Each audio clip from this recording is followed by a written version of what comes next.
Victoire. Nous sommes juste derrière la maison familiale en Seine-Saint-Denis. Je sais enfin faire du vélo grâce à mon père. Je suis tellement fier de moi, comme sur un nuage. J'ai l'impression d'être un super-héros.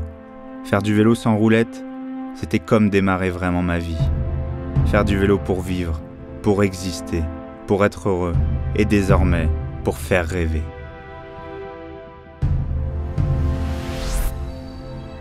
Trois années de travail acharné. Après l'Himalaya, le Paris-Dakar et North Cape, je m'apprête à affronter le plus vieux désert du monde. Un rêve d'enfant. Une quête vers les autres autant que vers moi-même. Repousser mes limites. Réaliser un exploit sportif. Transmettre et donner du sens.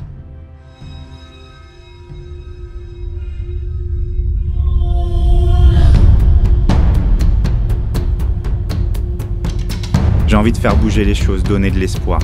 Je vais parcourir 4250 km en 18 jours. Une manière de m'engager pour la planète, à ma façon.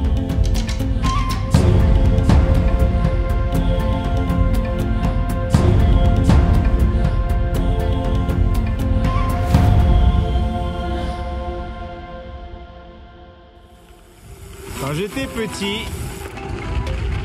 mon idée des déserts, c'était ça. Bon, je pensais comme tout le monde que c'était des grandes dunes jaunes avec un ciel bleu au-dessus, comme j'ai dit sur Dakar. Mais quand même, ça ressemble beaucoup à ce que j'avais imaginé.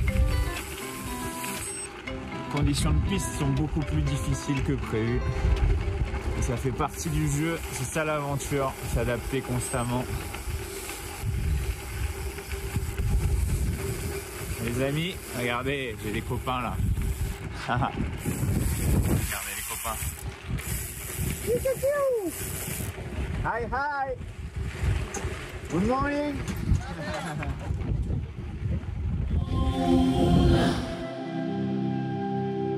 La Namibie est le premier pays du continent africain à intégrer la protection de l'environnement dans sa constitution.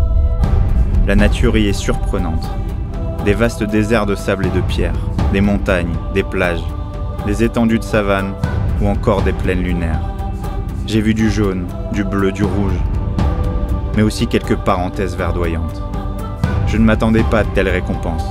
Les paysages sont merveilleux. Seuls 2 millions d'habitants vivent ici. C'est le deuxième pays le moins densément peuplé du monde, juste derrière la Mongolie. La population de Paris, dans un pays grand comme 3 fois et demi le Royaume-Uni.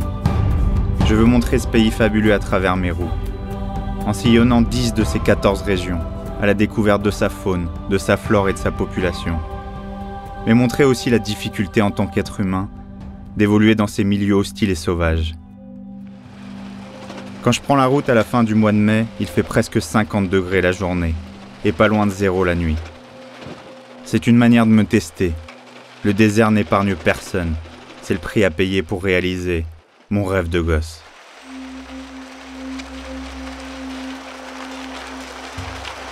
Avec mon petit frère en Bretagne, on avait un jeu. Il y avait une côte entre 20 et 25%, vraiment pas loin de chez notre grand-mère. Et notre but, c'était d'aller le plus haut possible sans mettre le pied à terre. Et là, j'ai l'impression que je suis un peu dans ce format-là, quoi. Avec un gros vent, des conditions de terrain vachement difficiles. Et je trouve qu'en ultra, c'est un peu ça, quoi. L'objectif, c'est un peu de mettre le pied à terre et maximum kilomètres tous les jours et pas lâcher, quoi. Et recommencer.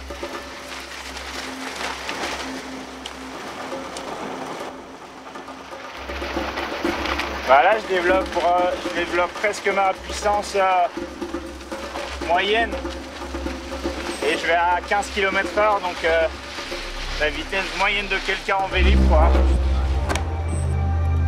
Allez.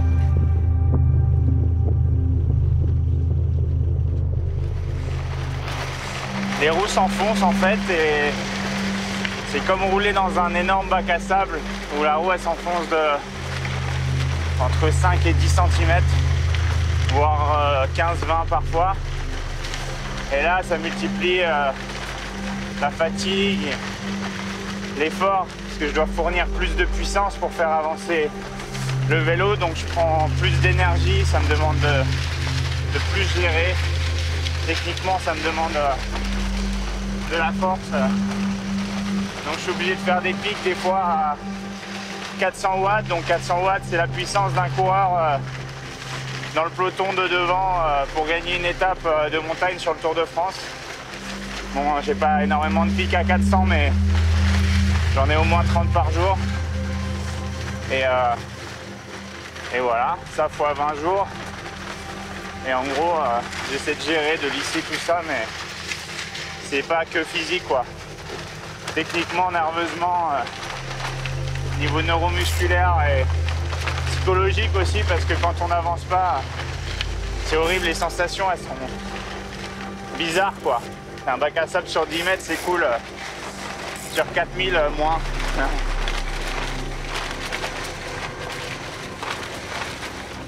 Non, je suis solide, mais ça te fait douter parce que tu passes de 25 km/h à 5 km/h avec des sensations assez normales à zéro sensation et tu doutes parce qu'il me reste 150 km sur mon plan de marche et 150 km à 5 km/h, bah, il n'y a pas besoin d'être très bon en mathématiques pour comprendre que je ne le rentre pas avant demain.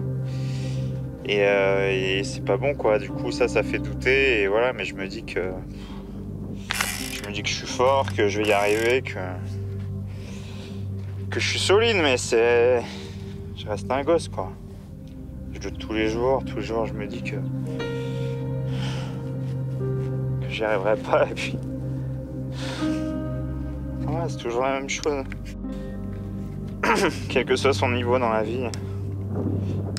Tous les jours on craque, tous les jours c'est dur.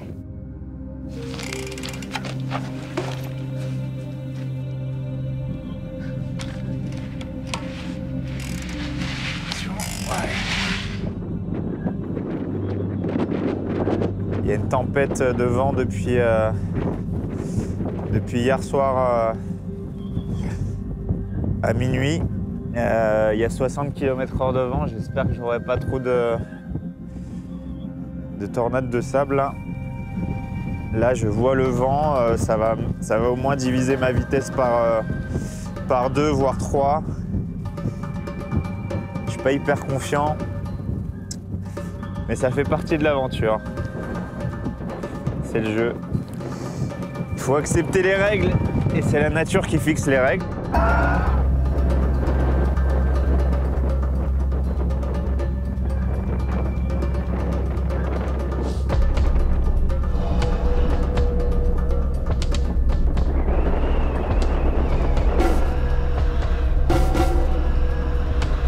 Faire le choix de l'autonomie, c'est faire le choix du risque. Dans ces déserts plus qu'ailleurs, le risque est présent partout, tout le temps. Chaque matin et chaque soir, il faut tout répéter. Chaque jour les mêmes gestes, une espèce de danse de préparation autour de mon vélo. Un rituel nécessaire pour me conditionner à la bataille de la journée.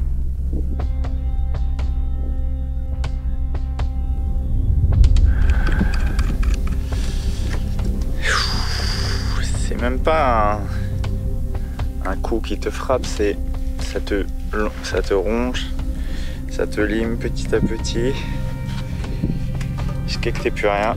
Et quand t'as plus rien, bah il fait nuit. Et quand il fait nuit, bah c'est plus dur. Et quand c'est plus dur, bah il faut être fort. Toujours être fort, comme dans la vie. Et on a le droit de craquer, mais on lâche pas. Jamais on lâche, jamais. On n'a pas le droit, on n'a qu'une vie. On n'a qu'une vie.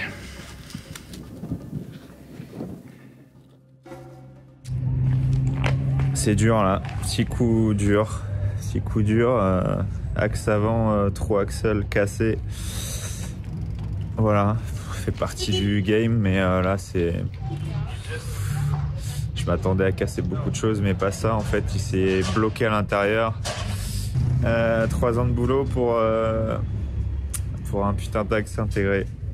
Bon allez, on va rester positif et puis voilà. Bon, je crois qu'il a réussi. Il a réussi les amis. Thanks a lot. It's a pleasure. Congratulations. Yeah. You are the boss.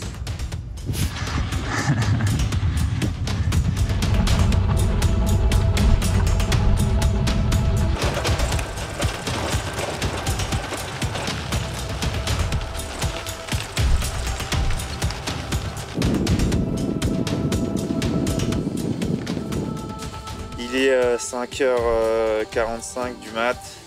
Le jour va se lever et tout va s'apaiser un peu pour moi parce que la nuit c'est quand même assez dur. Hormis les animaux, le froid c'est pas facile à gérer quand même.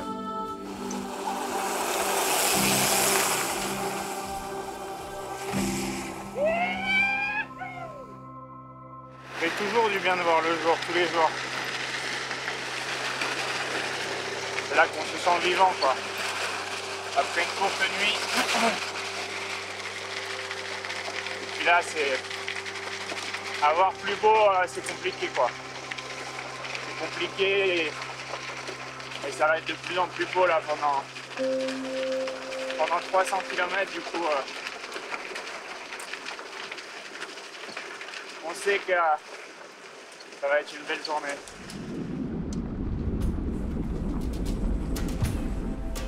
Donc en gros sur une route normale j'irai à 35 quoi.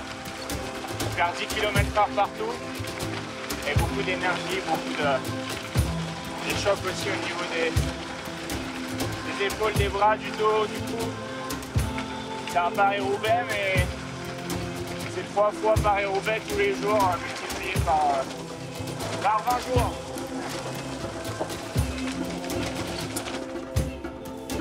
J'ai besoin de tutoyer mes limites pour mieux les connaître, malmener mon corps, me fier à mon mental. Les moments de doute font partie de l'aventure. Heureusement, je peux puiser de la force dans chaque instant de grâce aussi. Quand je monte ce genre de projet, c'est pour alerter, c'est pour sensibiliser, c'est pour montrer à travers des fois des exploits, des fois des passages dans des zones assez extraordinaires ou en tous les cas qui me font rêver moi. Et ça, je pense que quand des enfants vont voir ça, ou simplement des gens vont voir ça, je pense que ça va les toucher et ça va leur donner envie de préserver ces animaux. Parce que c'est des animaux merveilleux, c'est magnifique, une girafe, moi ça me touche, ça me donne des frissons et ça me donne les larmes instantanément. J'espère que ça transmettra tout ce que je fais passer dans ces... désolé, je suis un peu touché, mais voilà, c'est ça que je veux montrer. Le reste, l'effort physique, que j'ai un 4 carbone ou pas, que j'ai des pochettes sur mon vélo, que je transporte énormément d'eau ou pas, c'est de la musique. Ça, c'est la vie, donc voyagez, vivez vos rêves et protégez ces animaux et essayez de ne pas les déranger aussi quand vous voyagez. Voilà les amis.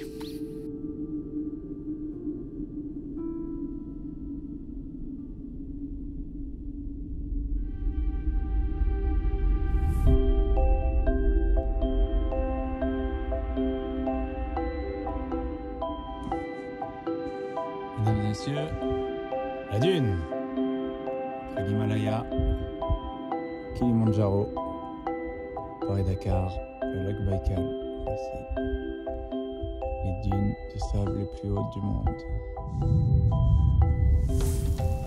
Cette terre aride m'offre énormément d'émotions.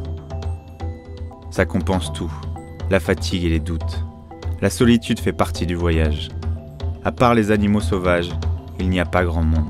Cette aventure n'est rien d'autre qu'un long voyage intérieur.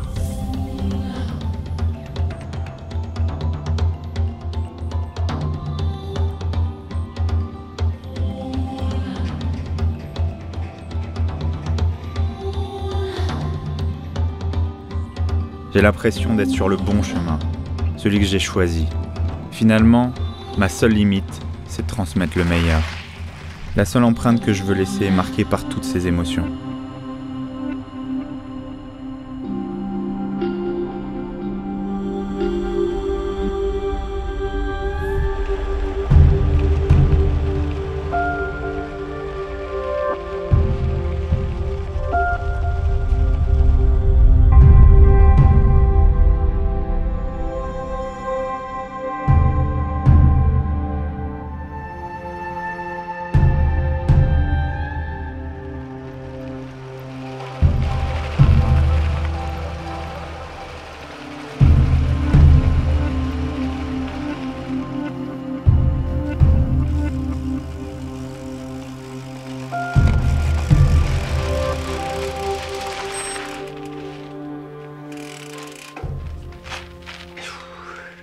J'adore la montagne, j'adore le froid, mais quand même, c'est difficile de faire beaucoup mieux que ça.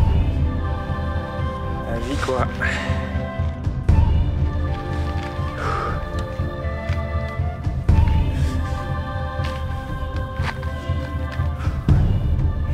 Tous les jours, c'est un cadeau. Manger la soupe. Saut-Suvelet. Je suis dans un océan blanc entouré d'immenses monticules rouges qui cachent les arbres fossilisés de ce marais sans issue. L'endroit mythique avec tous ces arbres fossilisés, c'est ça la planète qui se réchauffe. C'est un espèce de miroir de ce qui se passe dans le monde de manière vraiment extrême. Mais c'est impressionnant de voir ça, c'est juste impressionnant d'être ici aussi.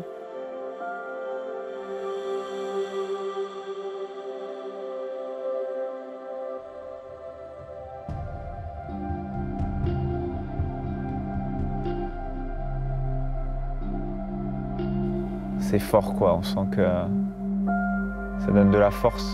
Tout est beau quoi, tout est tellement beau.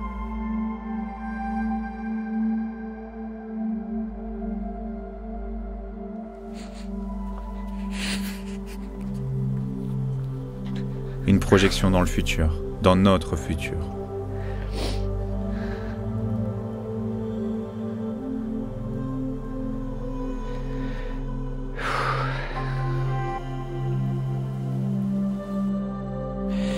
On y est quoi, on y est.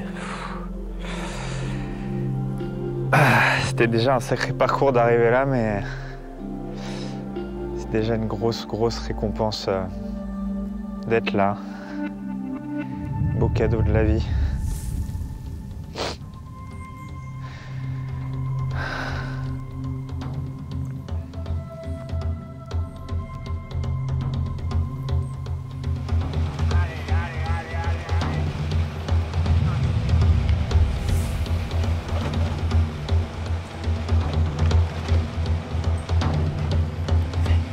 L'arrivée de la nuit est une épreuve psychologique de plus. Je sais que je vais rouler moins vite. Voir uniquement ce qui est dans le champ de ma frontale et affronter le froid. Une espèce de transition, un basculement.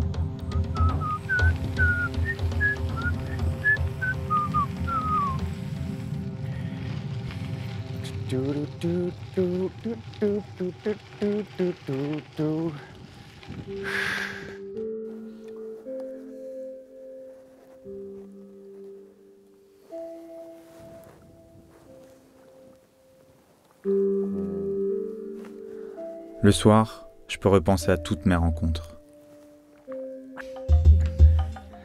En terre Imba, avec la famille. Yeah. Very big family. Yes, very big. This guy speak very well English. I want to try you speak English. Yeah? Yes. You try. Yes. And you speak English. Yes. Speaking. Ouais. Très touché ici. Ils sont cool. Et on a pris la sister là en stop. Et elle a fait un peu de bicyclette. En réalité, j'avais peu d'espoir de rencontrer autant de Namibiens lorsque j'ai dessiné cette carte. J'ai toujours voulu faire du vélo un lien, un autre rêve qui se réalise.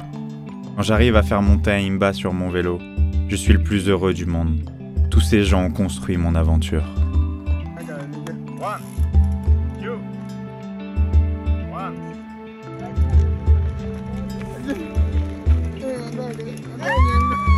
Let's go!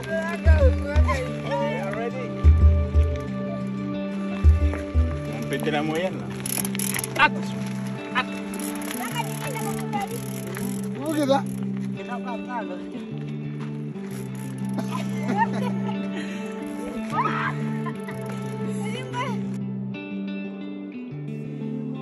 It's good.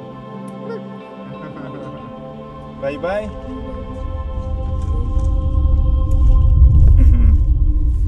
Thank you.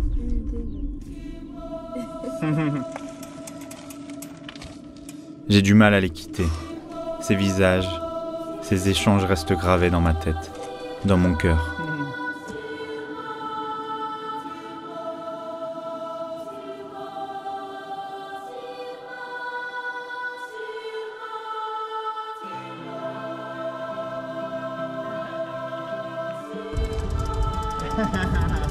Thank you guys.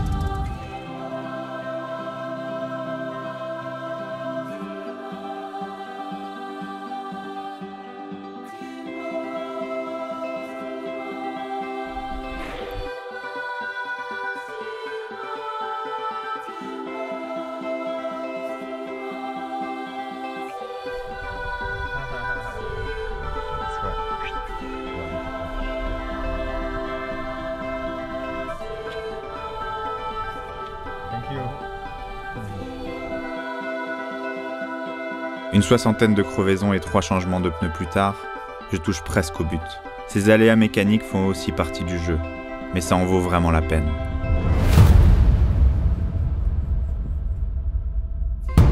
Face au Fish River Canyon, je suis happé. Par le vide, par cette aventure, par les émotions. J'ai rarement vu quelque chose d'aussi grandiose.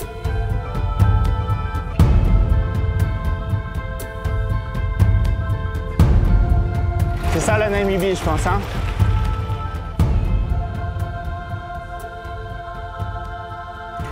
Comme dans un rêve. Namibie, je t'aime.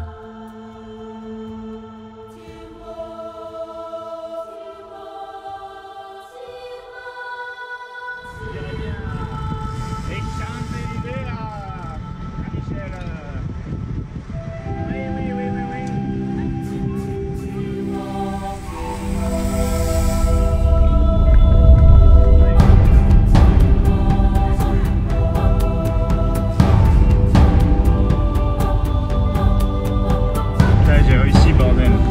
J'ai réussi.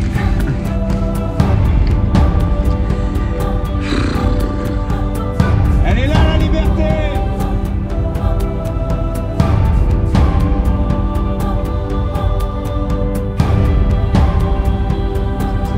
Salut les amis. N'oubliez pas. This project. C'est pas fini. C'est que le début et on lâche pas, on lâche jamais les amis. Je vous embrasse fort. Prenez soin de vous et allez toujours au bout de vos rêves.